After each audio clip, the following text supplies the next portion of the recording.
इस हल्के में तैयारी कर रहा है। प्रदेश से अति पिछड़ा वर्ग के जो साथी करनाल में पहुंचे हैं, वो अपनी राजनीतिक भागीदारी के लिए और अपने जीवन को किस तरीके से समृद्ध और सुखद बनाया जा सके, उसके लिए राजनीतिक पार्टियों से क्या डिमांड हम रखते हैं, उसके लिए आज ये मीटिंग रखी गई है।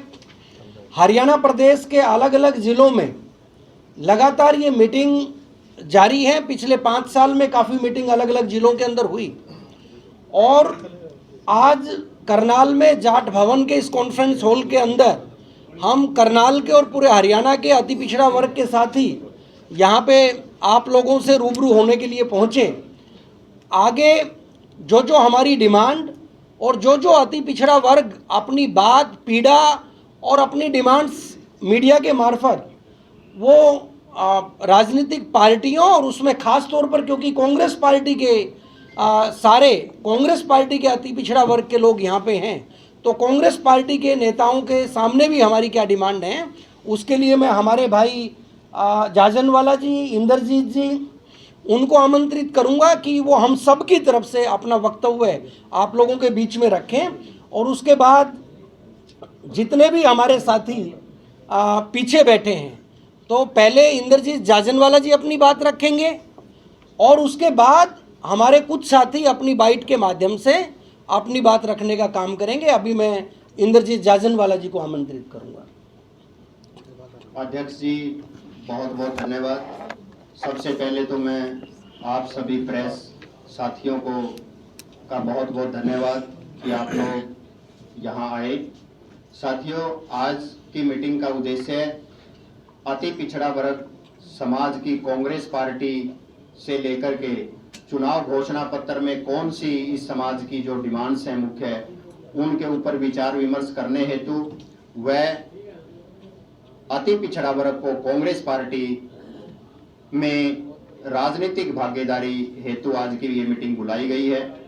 इसीलिए ये अति पिछड़ा वर्ग के कांग्रेस से जितने भी साथी जुड़े हुए हैं या समाज है, समाज की भी भावना है कि अति पिछड़ा वर्ग कांग्रेस पार्टी का परंपरागत वोट रहा है।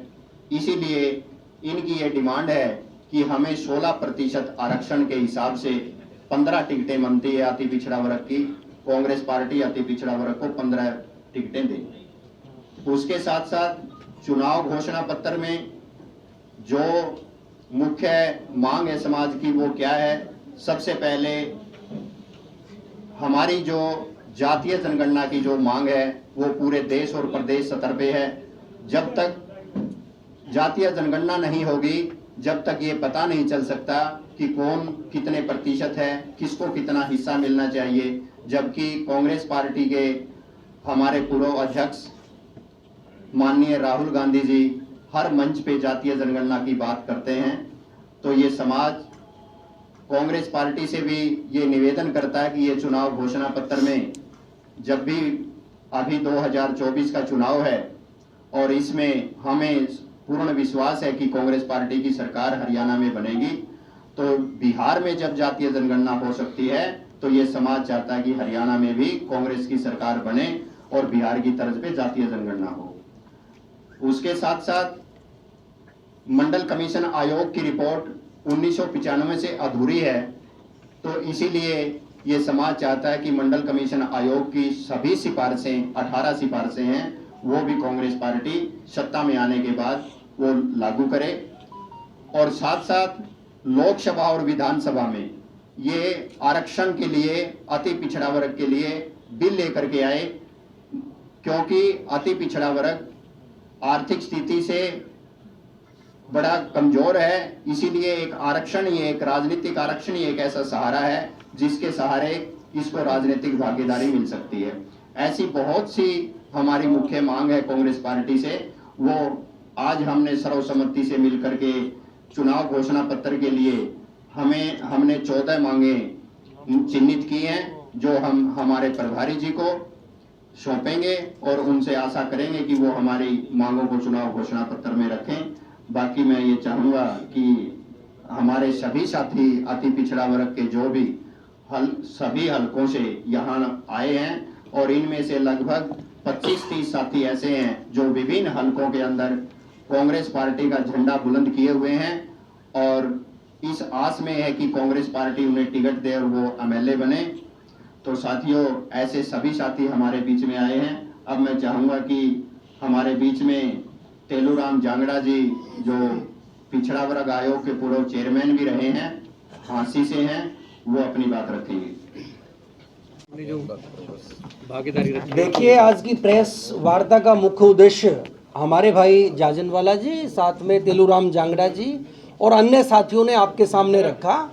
आज मुख्य रूप से पिछड़ा वर्ग की भागीदारी और राजनीतिक तौर पे क्या हो और किस तरीके से अति पिछड़ा वर्ग के हमारे बच्चों के भविष्य को सुखद बनाने के लिए सरकारों से हमारी डिमांड रहनी चाहिए, उसी उद्देश्य को लेकर आज हम यहाँ पे एकत्रित हुए थे। क्या डिमांड है, किस बात की? सबसे पहली हमारी राजनीतिक भागीदारी की डिमांड है कि जिस तरीके से चौधरी कांसीराम जी का नारा होता था, जितनी जितनी जिसकी संख्या भारी उतनी उसकी भागीदारी, और उसी नारे पे आदरणीय राहुल गांधी जी ने पूरे देश के अंदर समय समय पर अति पिछड़ा वर्ग और दलित पार्टी हमेशा हाशिए पे खड़े लोगों की बात करती है, उनके लिए अलग अलग प्रकार के कानून भी बनाती है। इस करके हमें पूर्ण रूप से हम आशान्वित हैं कि आदरणीय राहुल गांधी जी और खड़गे जी वो अति पिछड़ा वर्ग को पूर्ण रूप से भागीदारी देने का कार्य करेंगे। अगर नहीं आप सर हरियाणा में देखें तो ओबीसी वर्ग ए और बी में बटा हुआ है, रहने वाला उसके बाद एक एक करके आप जी। अगर आपकी बात नहीं सुनी जाती, कोई आपको जो आपकी मांग है नहीं दी जाती, उसके बाद क्या स्टैंड रहेगा? देखिए, हम सब लोगों का एक ही स्टैंड है। हम कांग्रेस पार्टी के कार्यकर्ता हैं, कांग्रेस पार्टी के लिए लगातार काम कर रहे हैं। किसी प्रकार का दबाव किसी के ऊपर बनाना ये हमारा मकसद नहीं है। हम सबका मकसद है कि अपने अधिकार के लिए पूरी चेतना के साथ हम खुद की पार्टी के भीतर भी और अन्य पार्टियों के सामने भी, कि अकेली कांग्रेस पार्टी ही नहीं, जितनी भी पार्टियां पूरे हिंदुस्तान के अंदर और हरियाणा प्रदेश के अंदर हैं, सबको संज्ञान लेना चाहिए। और अगर कांग्रेस पार्टी अति पिछड़ों को, क्योंकि पहले 2 या 3 टिकट जो है वो अति पिछड़ों को मिलती थी, लेकिन पिछली बार जब हरियाणा प्रदेश की अध्यक्षा कुमारी शैलजा जी और सीएलपी नेता चौधरी भूपेंद्र सिंह हुड्डा जी होते थे, तो इन दोनों ने मिलके 6 टिकटें पहले अति पिछड़ा वर्ग को हरियाणा प्रदेश में देने का कार्य किया था। तो निश्चित तौर पे उसका लाभ भी हमें मिला, लोकसभा चुनाव में उसका लाभ मिला। तो हम अपनी पार्टी के भीतर संगठनात्मक रूप से और राजनीतिक टिकट के रूप में अपने लोगों की भागीदारी के लिए बड़े विनम्र भाव से अपनी बात रख रहे हैं। तो इसकी लेवल की तैयारी की जा रही है। सीटें जो आप 15 टिकटें मांग रहे हो, 15 टिकटें हमारे साथी जो है हर विधानसभा के अंदर बड़ी एक्टिवली अपना काम कर रहे हैं।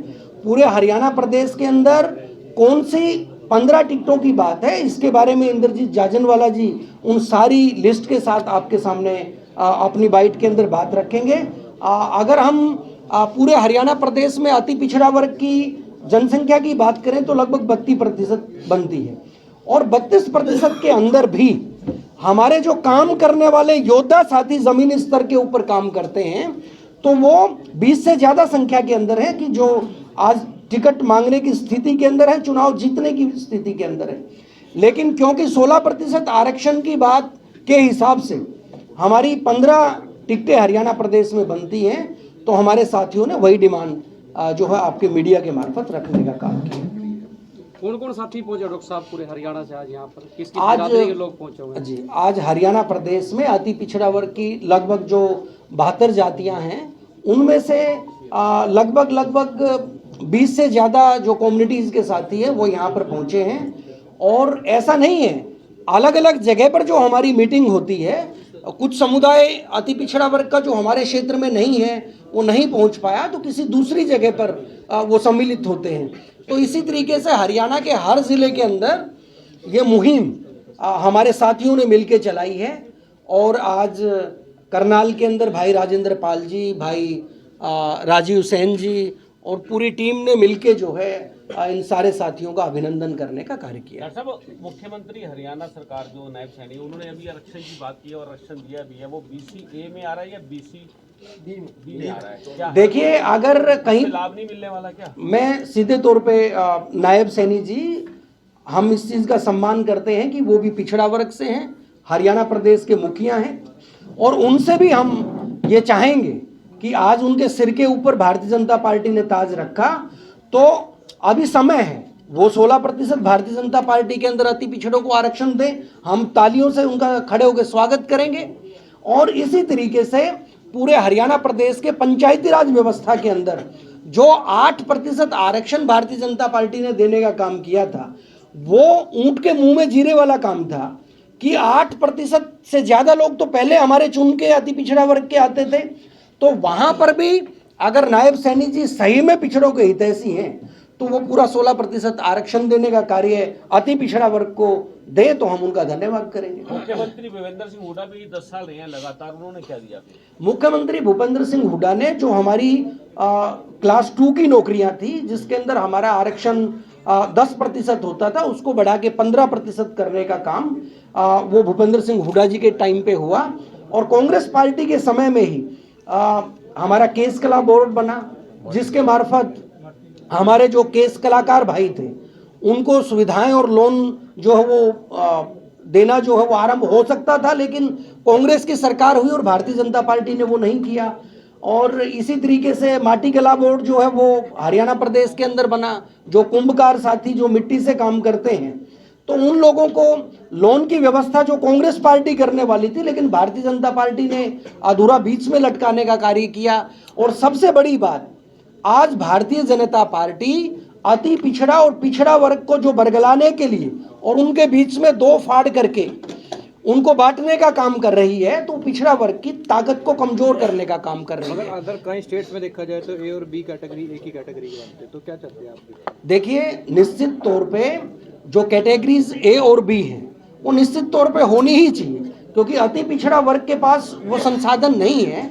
जो पिछड़ा वर्ग यानी ओबीसी यानी बीसी बी जो समाज है, उनके अंदर वो भी हमारे पिछड़े वर्ग के भाई हैं, लेकिन अधिकतर लोगों के पास संसाधन जो हैं वो विस्तृत हैं और अपनी आजीविका के साधनों के साथ वो मुख्य धारा के अंदर पहले से आए हुए हैं।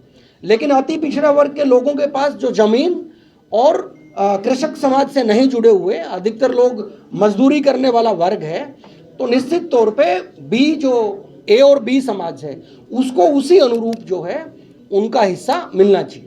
राजकुमार सैनी भी